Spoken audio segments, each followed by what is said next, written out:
ketakutan duluan, bos NATO memohon Rusia jangan sampai menggunakan senjata nuklir.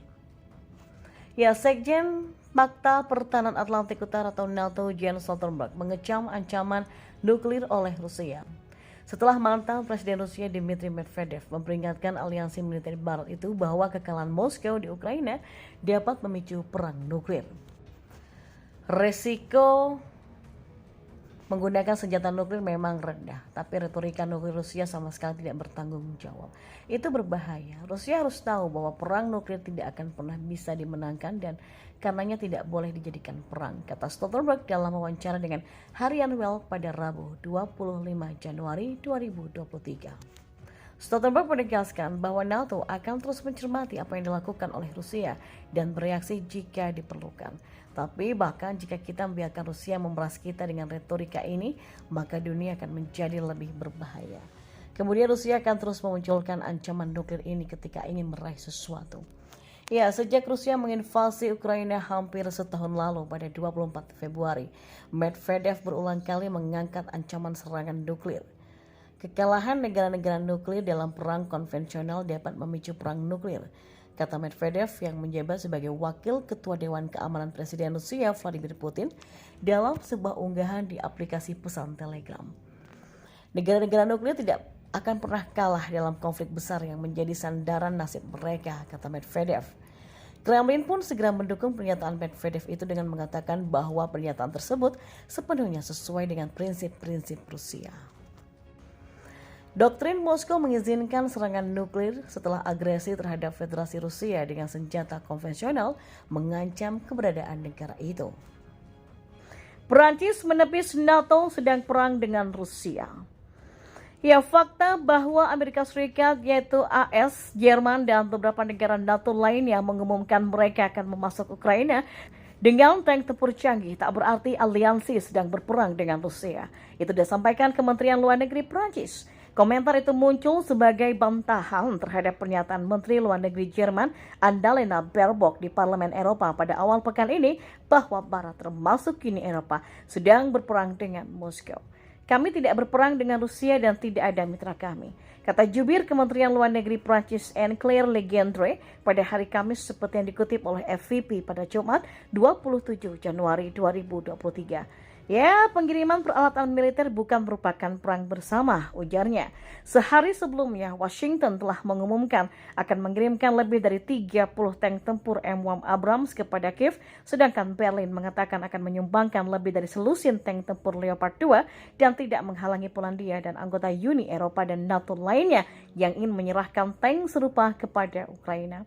Berupaya menggalang dukungan untuk pengiriman tank pada hari Selasa, Baerbock mengatakan kepada Majelis Parlemen Dewan Eropa atau PC bahwa Uni Eropa harus bergerak sejalan karena kita kan sedang berperang melawan Rusia dan bukan melawan satu sama lain. Dan diminta untuk mengklarifikasi komentarnya, Kementerian Luar Negeri Jerman mengatakan bahwa Rusia telah melancarkan agresi terhadap Ukraina dan bahwa hukum internasional jelas bahwa dukungan Berlin untuk hak individu untuk membela diri dijamin oleh piagam PBB. Tidak akan menjadikan Jerman sebagai pihak dalam konflik, kata kementerian tersebut.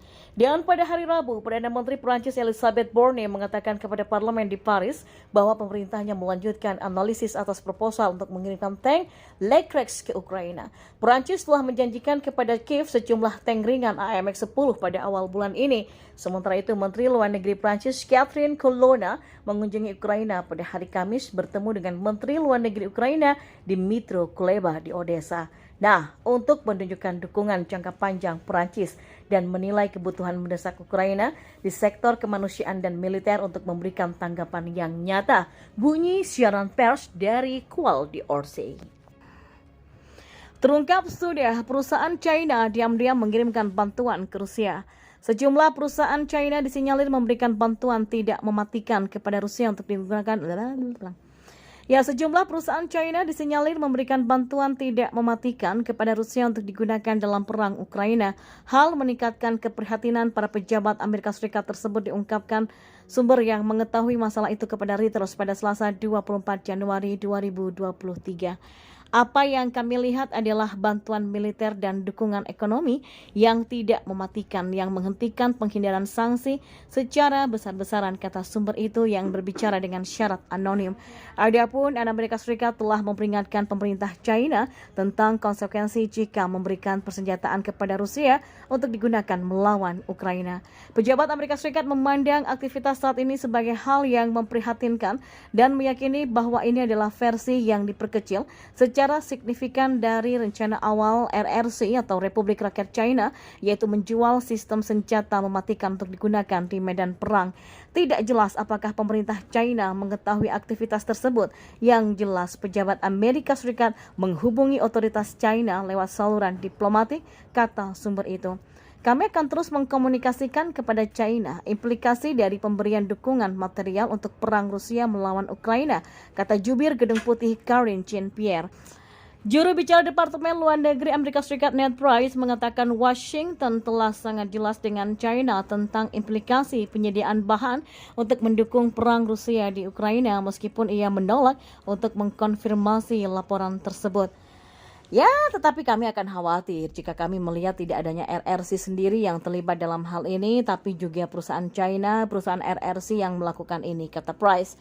Price menambahkan bahwa dia menduga itu adalah sesuatu yang akan dibahas dalam beberapa hari mendatang ketika Menteri Luar Negeri Amerika Serikat Antony Blinken memiliki kesempatan untuk melakukan perjalanan ke Beijing.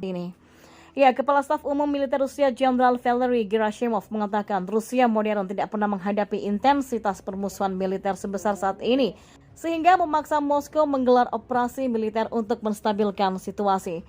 Hari ini negara dan angkatan bersenjata kami bertindak melawan seluruh kolektif Barat, kata Gerashimov pada situs berita Argumenti iFakti yang merilis pernyataannya pada Selasa. Rusia juga mulai mengubah narasi invasinya ke Ukraina yang sudah berlangsung selama 11 bulan. Sebelumnya Moskow mengatakan intervensi kepada negara tetangganya itu untuk menyingkirkan Nazi dan melucuti senjata Ukraina. Kini mereka merujuk perang yang disebabkan agresivitas Barat. Kiev dan juga Barat mengatakan tindakan Rusia tanpa provokasi.